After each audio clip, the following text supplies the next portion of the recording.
Querida comunidad extraordinaria, muy buenas noches. Es un gusto y un placer enorme tener la oportunidad de saludarlos nuevamente. Como siempre se los he dicho y se los he hecho saber, estoy muy atento de sus comentarios y peticiones.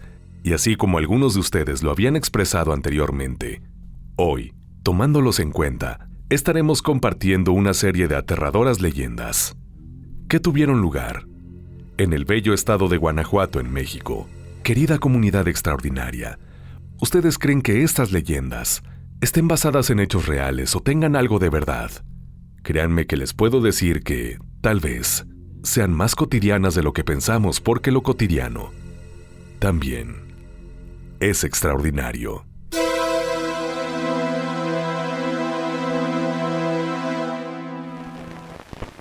La calle del truco.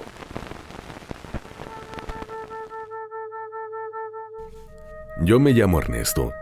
No voy a decir apellidos porque eso ya no importa. Lo que voy a contar pasó hace muchos años, pero todavía lo traigo encima. Vivía en Guanajuato, en la calle que ahora dicen Calle del Truco. Antes no se llamaba así. En ese tiempo la conocían como Calle de los Guadalajareños. Pero ahí vivían unos comerciantes españoles. Vendían telas, oro y otras cosas. Pero con los años se metieron en otros temas. Lo que más les gustaba era el juego.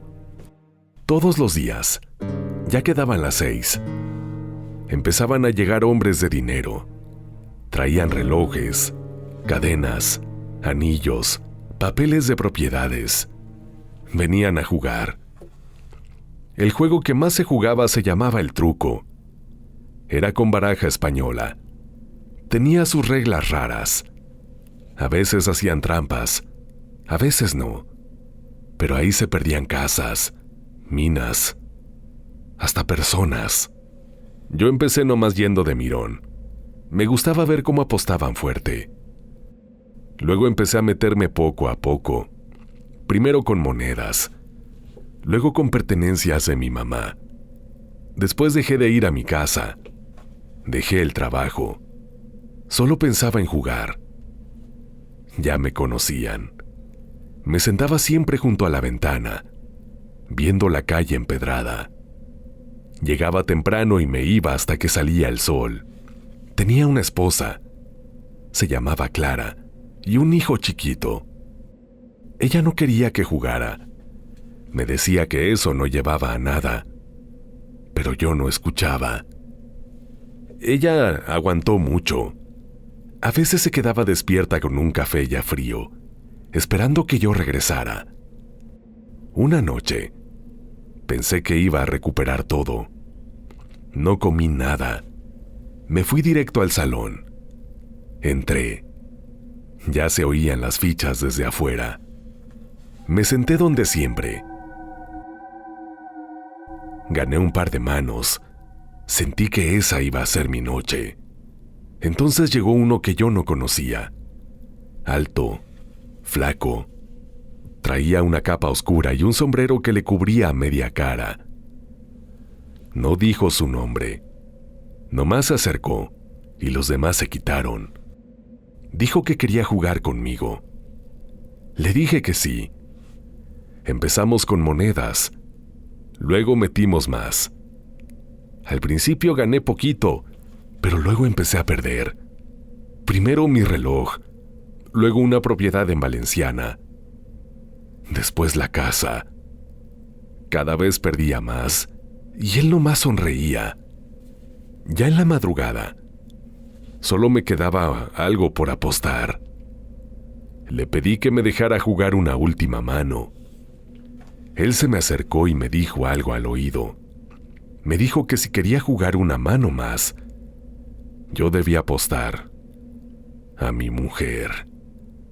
Me quedé callado, temblando, y acepté, y perdí. Los demás empezaron a murmurar. Alguien fue a buscar a Clara. Ella llegó con mi hijo en brazos. Cuando ella se enteró de lo que había pasado, se soltó a llorar. Se me quedó viendo con una cara que no se me ha borrado nunca. Dio 2 pasos se tambaleó y cayó sin vida. Como traía al niño cargando, pues él se golpeó la cabeza y también perdió la vida. El hombre de la capa volteó a verme y me dijo que ya estaba saldada mi deuda. Luego me dijo: tu hijo fue un extra. Solo lo tomé para que no te queden ganas de volver a jugar. Después se levantó de la mesa y se fue dejando un silencio terrible en el lugar. Esa noche lo perdí todo. Me fui caminando por el callejón hasta el mirador del Pípila. Ahí me quedé sentado toda la noche, viendo la ciudad, pensando en lo que había hecho, en lo que ya no tenía, y después regresé al lugar en donde había perdido la partida. A eso de mediodía encontraron mi cuerpo. Había una pistola sobre la mesa. Físicamente morí, pero sigo atrapado en esa calle. Desde ese entonces, he estado vagando día y noche, esperando que aquel misterioso hombre regrese, y así pedirle un último juego.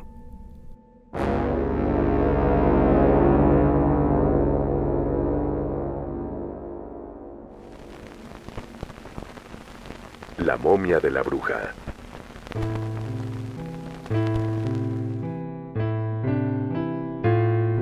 Yo soy Carmen, la que tienen encerrada ahí entre cadenas benditas en el Museo de las Momias de Guanajuato.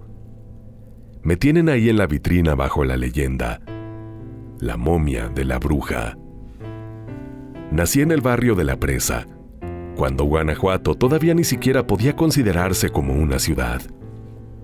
Ni siquiera llegaba a ser una ciudad pequeña.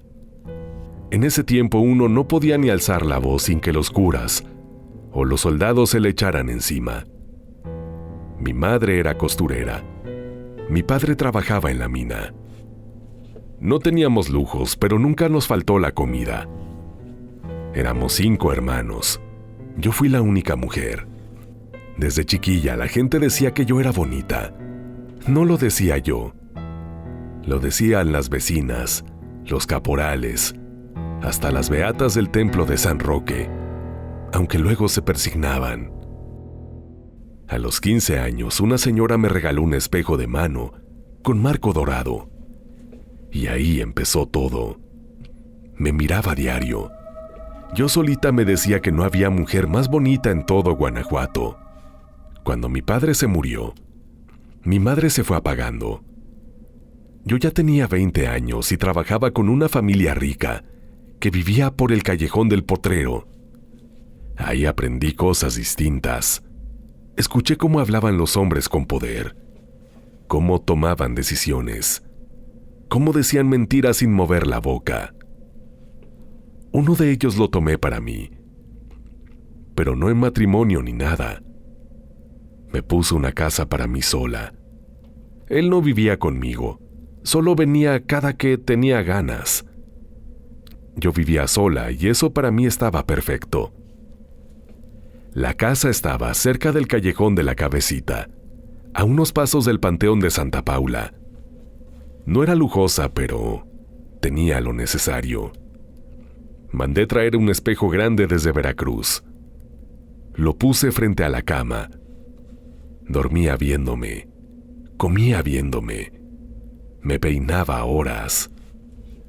Nadie me visitaba, porque yo no quería visitas, ni mis hermanos. A mi madre la fui dejando de ver también.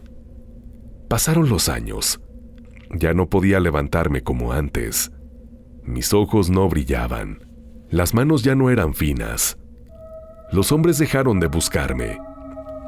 Eso me dolió, porque me di cuenta de que había perdido lo más valioso que tenía, que era mi juventud y mi belleza.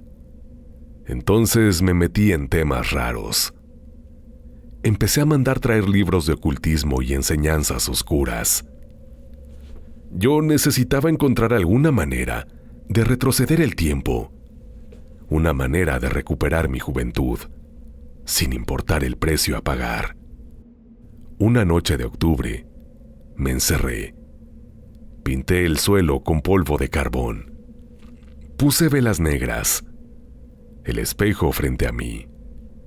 Había leído que se podía conseguir lo que una quería, si sabía cómo pedirlo. Leí frases en latín. Dije nombres raros que supongo que eran de demonios o de entidades de naturaleza bastante oscura. Maldije al tiempo. Todo esto mientras realizaba una danza, la cual para alguien de mi edad y mi condición, pues ciertamente era desgastante, cansado y muy doloroso. Entonces, se empezaron a escuchar carcajadas que salían del espejo y se reflejó una mujer. Era una mujer joven, bastante joven. No podía creerlo. Era yo. Esa mujer era yo, sin arrugas, con la piel lisa. Me reí, me vestí como antes, salí. Pero nadie me vio con gusto. Me vieron con miedo. Cerraban puertas, me esquivaban.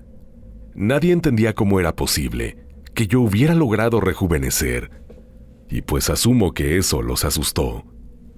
Entonces, cuando pasé frente a la iglesia y me vio el sacerdote, él me señaló con el dedo y me gritó: «¡Bruja, hija de Satanás!». Entonces unos niños que jugaban cerca empezaron a aventarme piedras.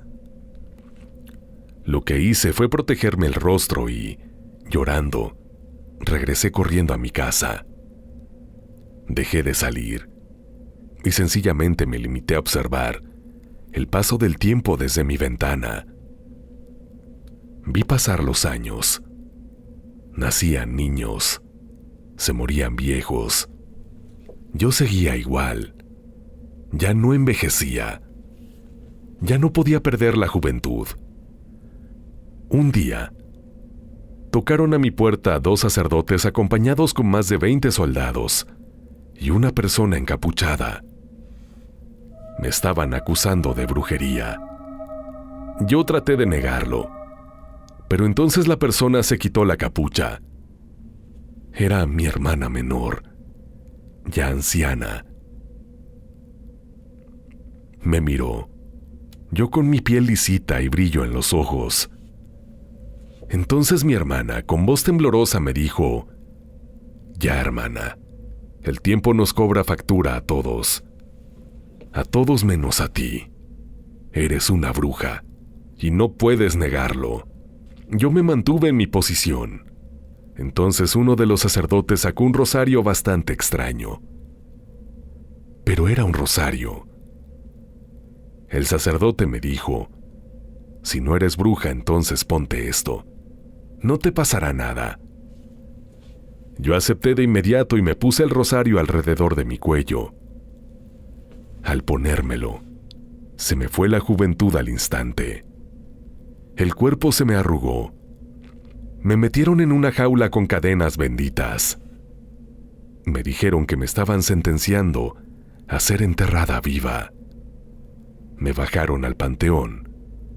Me echaron a un hoyo. No sé cuánto pasó. Solo sé que no me morí, o no del todo, porque aunque mi cuerpo ya había perdido toda la vida, mi mente seguía atrapada dentro de mi cuerpo. Así que estuve ahí dentro de él, atrapada en un pozo, durante demasiadas décadas, hasta que, supongo que por los registros de la iglesia, se acordaron de dónde me habían dejado y me desenterraron. Grande fue su sorpresa cuando vieron que mi cuerpo seguía ahí, momificado. Así que me trasladaron a un museo, y ahora estoy ahí, exhibida, mirando cómo los curiosos me juzgan, sin conocer mi historia, sin saber todo el sufrimiento que pasé.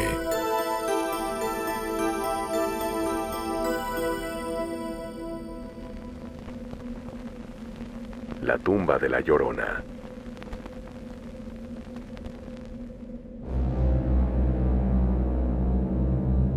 Mi nombre es Vittorio Salviati. Nací en el norte de Italia, cerca de Padua, y trabajé casi 40 años para el Santo Oficio, bajo órdenes directas de la Congregación para la Doctrina de la Fe. En 1899, fui convocado por el cardenal Parocchi, prefecto de la Congregación, para atender un caso inusual en el Virreinato de la Nueva España, hoy México. La diócesis de León había pedido intervención urgente del Vaticano, un fenómeno persistente que afectaba desde hacía siglos a una comunidad del Bajío. Estaba dañando la vida espiritual de sus habitantes.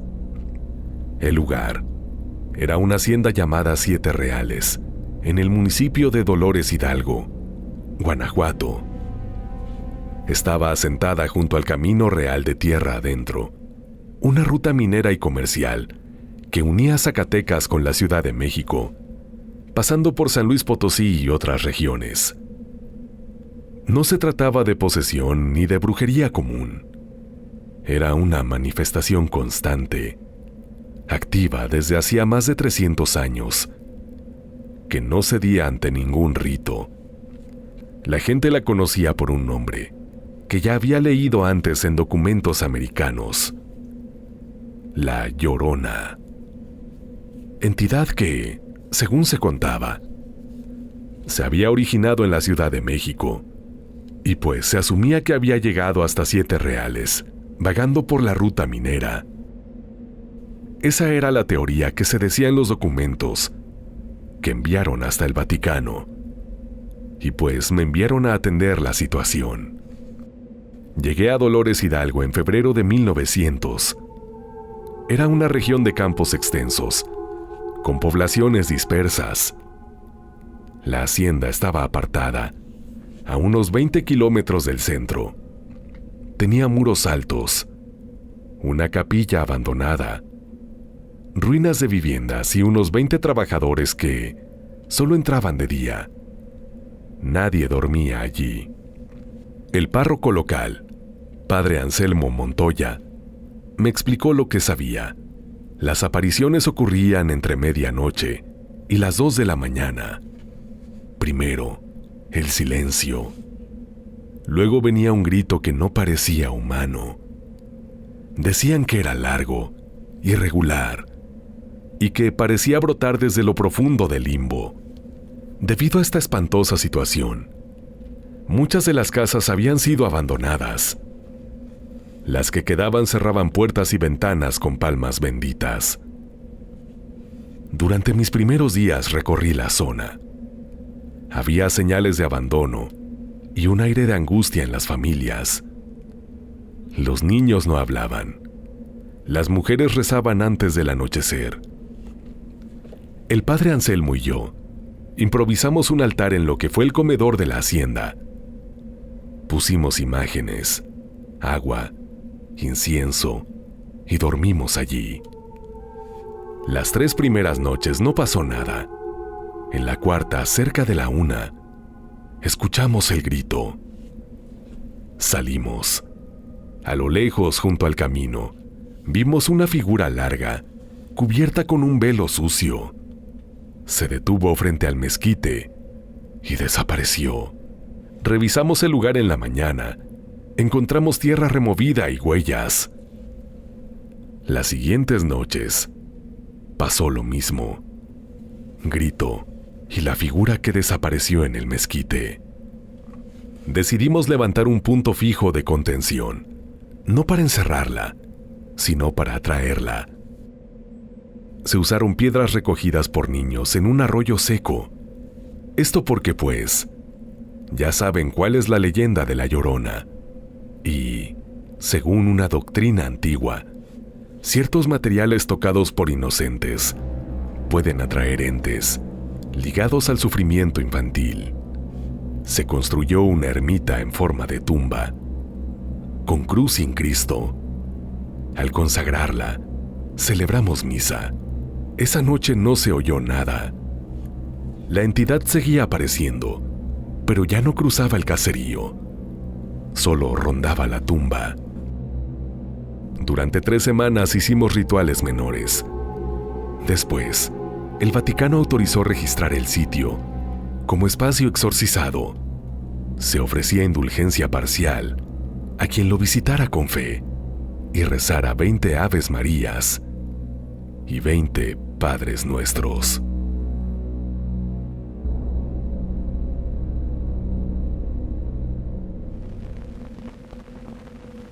La mina de rayas.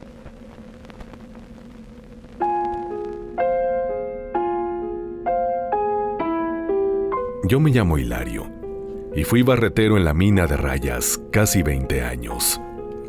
Lo que les voy a contar pasó antes de que yo entrara, pero lo supe por los viejos que me enseñaron el oficio. Y con los años, me tocó ver cosas que me hicieron entender que todo era cierto. Todo. La mina de rayas está en el Cerro del Cuarto, allá en Guanajuato capital. Cuando yo entré, ya había bajado varias veces a los niveles 7 y 8, que son de los más inferiores. No los más, pero sí están muy abajo. Y desde que uno anda por esas galerías, se siente distinto. A mí me avisaron desde el primer día.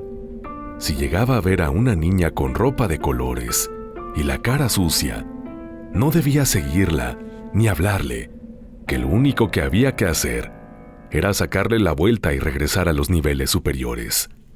Cuando yo pregunté qué era lo que pasaba con esa niña, cuál era su historia, me explicaron lo siguiente. En 1908, unos barreteros del nivel 9 andaban tumbando mineral cerca de la galería de los Fajardo. Ahí fue donde encontraron el cuerpo.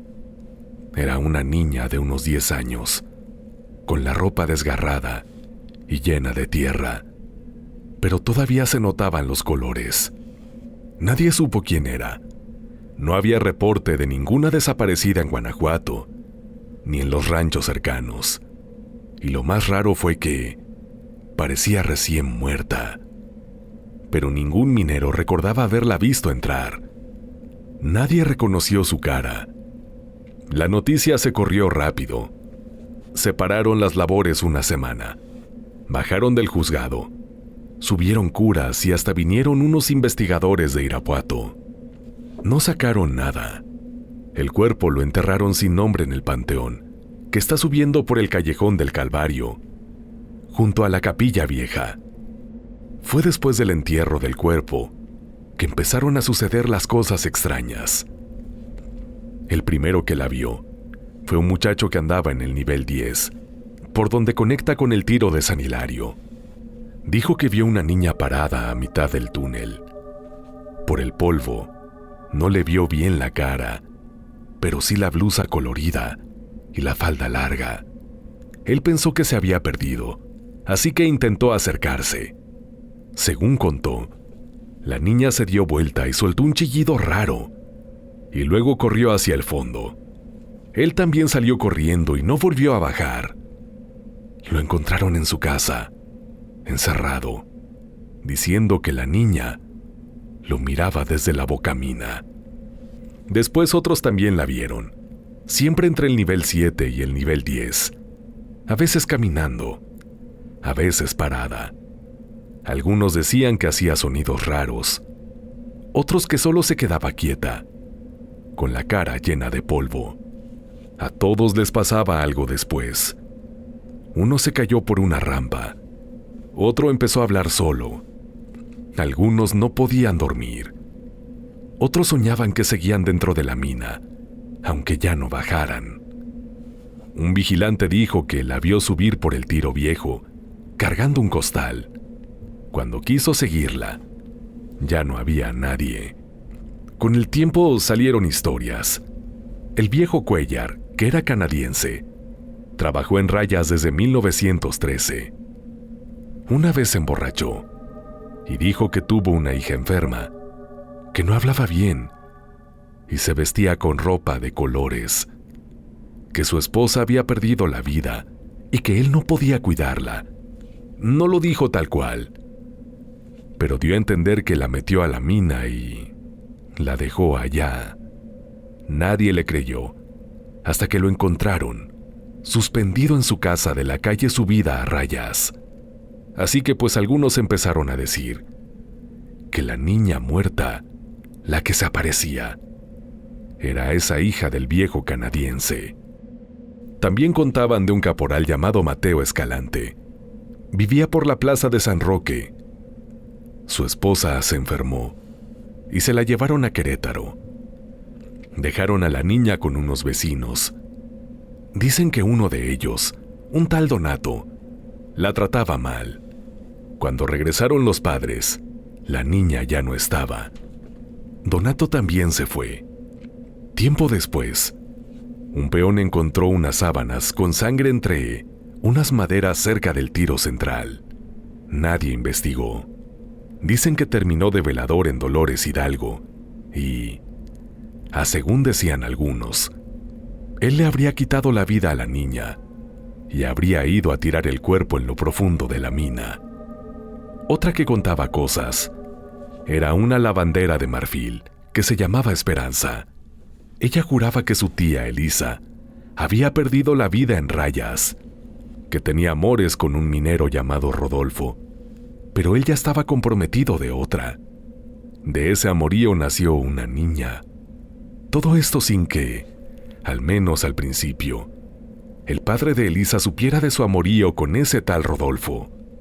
Pero cuando, ya pasados algunos años, el papá de Elisa se enteró, y se enteró porque ese tal Rodolfo había perdido la vida, y pues Elisa andaba ahí en el funeral, y se hizo un escándalo, obviamente por la reacción de la esposa de ese tal Rodolfo. Entonces el padre de Elisa, bajo la idea de que ningún hombre tomaría en serio a su hija, por tener a esa niña de un hombre casado, pues su padre de Elisa, todo esto supuestamente, se habría robado a la niña para irla a dejar en el nivel 7 de la mina, y pues ella habría vagado perdida hasta fallecer. Nunca se pudo comprobar al 100% alguna de las teorías. Algunos dicen que las tres son reales, es decir que en la mina perdieron la vida 3 niñas, aunque solo encontraron el cuerpo de una. En mi opinión, ninguna de las 3 historias es del todo cierta, pero las 3 tienen algo de verdad.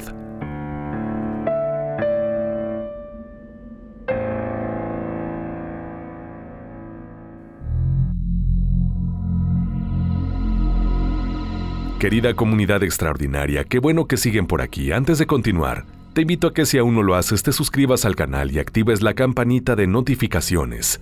Así estarás formando parte de la gran familia extraordinaria.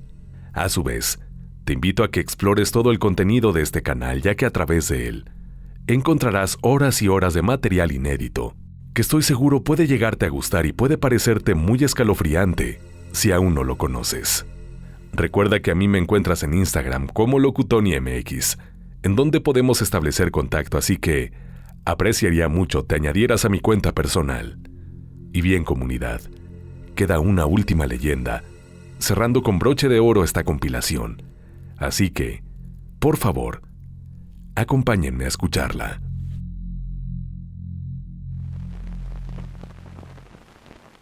El Callejón del Beso. Me llamo Luis Ramírez. Trabajé en la mina de la Valenciana muchos años. Vivía con mis hermanos en una casa de la calle Alonso. Bajábamos a la mina de madrugada y regresábamos ya que estaba oscureciendo. Comíamos lo que se podía. Nunca me faltó nada, pero tampoco tuve más. Fue en esa situación que conocí a Carmen. La vi por primera vez en la iglesia de San Diego. Era un domingo. Ella venía acompañada de una señora grande, de esas que se les nota que fueron niñeras. Carmen se quedó viéndome. Yo también. Traía un vestido azul y unos ojos negros que no podía dejar de mirar. Me enamoré desde ese instante, a pesar de que en ese momento no tenía de la más mínima idea de cómo se llamaba ella. Carmen vivía en el callejón del Padre Flores, frente a otra casa que estaba en venta. La vi 3 domingos seguidos. Siempre salía de misa con la misma mujer. El tercer domingo que la vi, ella tiró un pañuelo al pasar cerca de mí. Lo recogí y se lo di. Me dijo gracias y me sonrió. Yo no supe qué decirle. Fue en esa ocasión que me dijo su nombre. Nos empezamos a ver a escondidas. La señora que iba con ella se llamaba Brígida. Al principio nos vigilaba, pero luego entendí que nos ayudaba. A ella le había pasado algo parecido años atrás, y por eso no nos delataba. Carmen me contaba que su papá era español y que tenía tierras. Se llamaba Bartolomé Montero. Era duro, mandón, y no quería que ella se entregara como esposa a nadie que no tuviera dinero, igual o más que él. Cuando don Bartolomé se enteró de lo nuestro, la encerró en su casa. Yo vendí todo: ropa, herramientas, una mula que usábamos entre varios para cargar leña, hasta la cama. Con eso compré la casa de enfrente, solo para poder verla desde el balcón. Los balcones quedaban frente a frente. Estaban tan cerca que con estirar la mano podíamos tocarnos. Todas las noches, cuando su papá ya dormía, Carmen salía, también yo. Hablábamos despacito, solo lo suficiente para saber que seguíamos ahí. Algunas noches nos tomábamos de la mano. Con eso nos bastaba. Una noche Carmen me dijo que su papá planeaba enviarla a España. Quería casarla con un viejo con título. A ella no le importaba. Me dijo que se iría conmigo si era necesario. Yo le propuse irnos a Zacatecas. Allá tenía conocidos que trabajaban en otra mina. Ella dijo que sí. La siguiente noche fue distinta. Hablábamos como siempre, pero Carmen estaba inquieta. Me dijo que su papá andaba raro, que no le quitaba los ojos de encima. Le dije que era mejor irnos esa misma semana. Ella se acercó al barandal. Yo también. Nos dimos un beso. En eso, la puerta de atrás de ella se abrió de golpe. Vi a don Bartolomé. Tenía una daga. Carmen volteó y apenas alcanzó a gritar. Él se abalanzó sobre ella y le clavó la daga en el pecho y después salió huyendo. Carmen cayó sangrando a chorros. Yo crucé la calle. Subí las escaleras como loco y encontré a Carmen tirada en el piso, con los ojos abiertos. Estaba perdiendo la vida.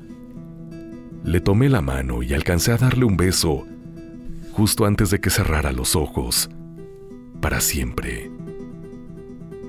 Esa misma noche, salí de la casa. Caminé hasta la entrada de la mina. Conocí a cada rincón. Bajé hasta el fondo. El tiro más profundo quedaba tras una reja rota. Me paré al borde y me lancé a la muerte.